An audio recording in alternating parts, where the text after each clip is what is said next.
భారత క్రికెట్ చరిత్రలో మరో అరుదైన అధ్యాయం మొదలు కానుంది.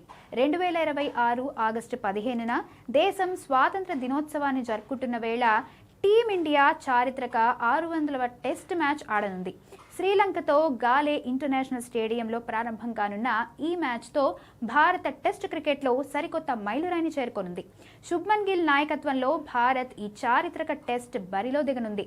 600 టెస్టులు ఆడిన జట్ల జాబితాలో ఇప్పటి వరకు ఇంగ్లాండ్, ఆస్ట్రేలియా మాత్రమే ఉన్నాయి. ఇప్పుడు భారత్ ఈ ప్రత్యేక జాబితాలో చేరనుంది. అలాగే 600 టెస్టుల మైలురాయిని తాకిన తొలి ఆసియా దేశంగానూ భారత్ చరిత్ర సృష్టించనుంది. అయితే టెస్ట్ క్రికెట్లో భారత ప్రస్థానం 1932లో ప్రారంభమైంది. అప్పటి నుంచి 94 ఏళ్ల సుదీర్ఘ ప్రయాణంలో భారత క్రికెట్ ఎన్నో మలుపులు, మరుపురాని విజయాలు, దిగ్గజ ఆటగాళ్లను చూసింది. అయితే భారత్ టెస్ట్ ప్రస్థానంలోని ముఖ్యమైన మైలురాళ్లు చూస్తే 1వ టెస్ట్ 1932లో ఇంగ్లాండ్తో లార్డ్స్లో ఆడింది. అప్పుడు కెప్టెన్గా సికే నాయుడు ఉన్నారు. 100వ టెస్ట్ 1967లో ఆస్ట్రేలియాతో ఆడింది. ఈ మ్యాచ్లో భారత కెప్టెన్గా మన్సూర్ అలీ ఖాన్ పటౌడీ వ్యవహరించారు.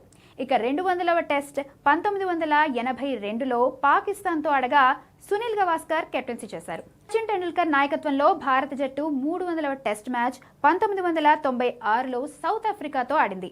అలాగే 400వ టెస్ట్ మ్యాచ్లో వెస్టిండీస్ జట్టుతో రాహుల్ ద్రవిడ్ కెప్టెన్సీలో పోరాడింది.